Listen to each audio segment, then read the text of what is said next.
Take me through your first and you had a great journey all the way throughout. Honestly, it was just taking one thing at a time, one point, not getting too far ahead of myself and not thinking too far back. Just kind of really trying to stay present and stay in the moment and not like get myself out of position. So it was really just pressure, patience, and position for the whole tournament that I was trying to focus on. I mean, what does it mean to get over the hump this year after coming close a year ago? It's honestly, it's because of, well, first God, and my parents and my siblings who are here with me today, some of them, and my teammates. Really, it's them, because without them, and my coaches, of course, without them I would have never been here. And I think that's really the difference, and focusing on the little things, doing everything little right. So I think that's what got over the hump. You mentioned your siblings. All three of you made the finals. Yes.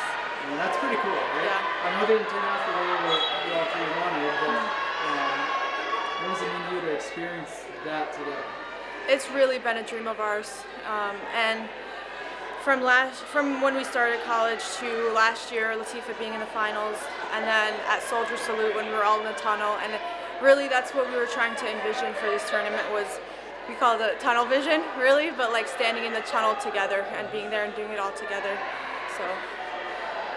How do you feed off each other? How does it help to have someone at a high level, not one, two others at a high level in the room that you trust fully, right? Yeah, I mean, we've been each other's training partners since the beginning. Like for a long time, for almost over a decade of us wrestling, we were all we had. And until we came to life, we were our only training partners. And so, you know that Latifah's going to hold you down. Latifah's going to be very blunt and honest with you, and Zayn is that giggly, laughy type, and it really keeps that balance there.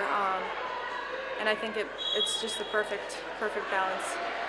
Talk about the culture you're building at Life. I mean, I know, again, not what you wanted in terms of the team race, but 4 in the finals, I think 9 All-Americans total.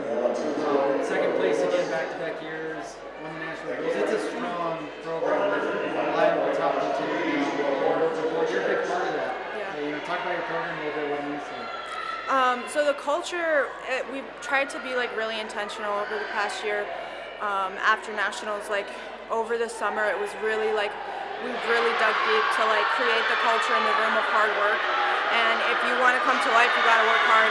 It doesn't matter if you're good or not, as long as you are willing to put in the work and be at every single workout and give your best at everything, athletically, academically, and as just a person.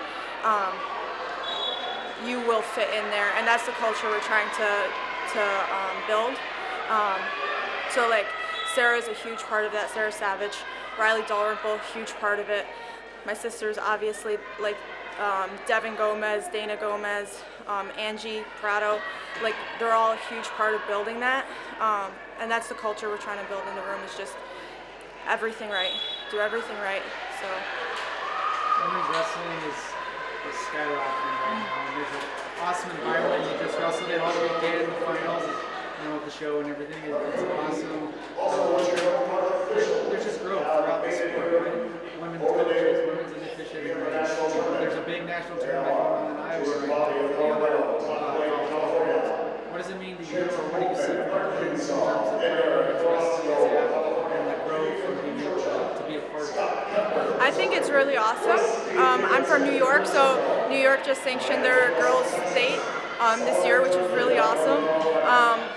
But I think it's definitely not done. Like, there's still so much work to be done in the women's wrestling world, internationally specifically, where every woman can compete, regardless of age, religion. Every woman should have a place if they can earn the spot to compete and represent their country. And I think that's where it needs to go, is we're doing a lot, but it's still not enough.